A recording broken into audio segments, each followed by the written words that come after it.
सारे अपने पेशेंट्स को भी और स्टूडेंट्स को भी ये बताता हूँ कि हमारी जो आंतें हैं जिसको हम गट है जीआई ट्रैक्ट बोलते हैं वो एक ऑलमोस्ट एक सेकंड ब्रेन है आपका। क्योंकि वो दिन भर में इतनी चीज़ों से इंटरेक्ट करेगा, जो भी हम खाना खा रहे हैं अंदर इंटरेक्शन होगा। हमारे नर्वस सिस्टम से उसका कंट्रोल है कि वो कितनी मूवमेंट करेगा। तो इसलिए कोई भी चीज़ जो हमारे लाइफस्टाइल में चेंज होगी, मान लीजिए आज आप ट्रैवल कर रहे हैं, आपको सुबह जल्दी उठना है, रात की या अर्ली मॉर्निंग की आपकी फ़्लाइट है, तब आपको उस दिन आपको पेट साफ करने में दिक्कत होगी। आपका एग्ज़ाम है, स्ट्रेस है, आपको उस दिन दिक्कत होगी। किसी लोगों को एग्ज़ाम के स्ट्रेस में डायरिया होता है, किसी को मोशन पास ही नहीं होते हैं। अच्छा, ट्रैवल को एक बहुत अलग से अगर देखा जाए तो इससे तो लगभग हर आदमी परेशान रहता है। कभी ऐसा भी होता है कि ट्रैवल के दौरान कॉन्स्टिपेशन ना होकर के बार बार उसको ऐसा महसूस होता बिल्कुल है? हो सकता है। सो जैसे मैंने बताया कि हमारा नर्वस कंट्रोल है पूरे जीआई ट्रैक्ट के ऊपर। एक तरीके से जितनी हमारी नर्व्स दिमाग में हैं उतनी ही नर्व्स हमारे पेट के अंदर है। सो एनी स्ट्रेस, चाहे वो काम का स्ट्रेस, ट्रैवल का स्ट्रेस, एग्ज़ाम का स्ट्रेस, साइकोलॉजिकल स्ट्रेस, लाइफस्टाइल ख़राब होना, जो दिमाग में तंग कर सकता है वही पेट में तंग कर सकता है। किसी को डायरिया होगा, जैसे आपने बताया कि बार बार मोशन आ रहा है ट्रैवल के टाइम में, किसी का हुआ कि यार पेट साफ़ ही नहीं हुआ, 3 दिन हो गए हैं। सो ये हमारा नर्व कंट्रोल बहुत डिपेंड करता है कि हमारे इमोशंस कैसे आएंगे। इसके अलावा जैसे आपने पहले पूछा था, कई तरह की बीमारियां भी हैं। डायबिटीज़ है, हाइपोथायरॉयडिज्म है, हार्ट की प्रॉब्लम्स हैं, उसके साथ में कई प्रकार की ऑटोइम्यून बीमारियां होती हैं, एसएलई वगैरह होता है।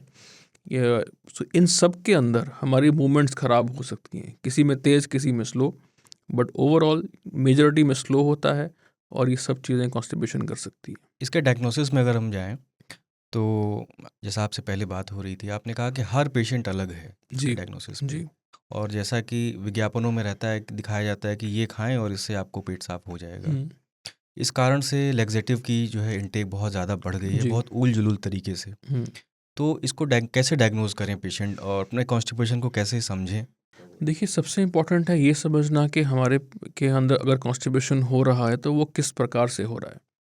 अगर कुछ दिनों का ही है, 2 या 4 दिन हुए हैं, हमने ट्रैवल किया है, खाना कुछ बाहर खाया, वो एक शॉर्ट टर्म है, वो हम small dose of commonly available laxatives से यूज़ करके उसको हम ठीक कर सकते हैं। उसके लिए हमें बहुत ज़्यादा टेस्टिंग की ज़रूरत नहीं। लेकिन अगर हमें लंबे समय का कब्ज़ चल रहा है, उसको साइंटिफिक तरीके से एनालाइज करना ज़रूरी है।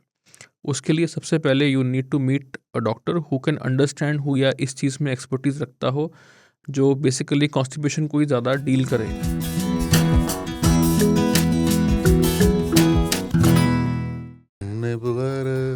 हम चले आए। तो जब आप न्याय के लिए न्यायालय नहीं जा रहे, किसी पे अन्याय करने के लिए न्यायालय जा रहे।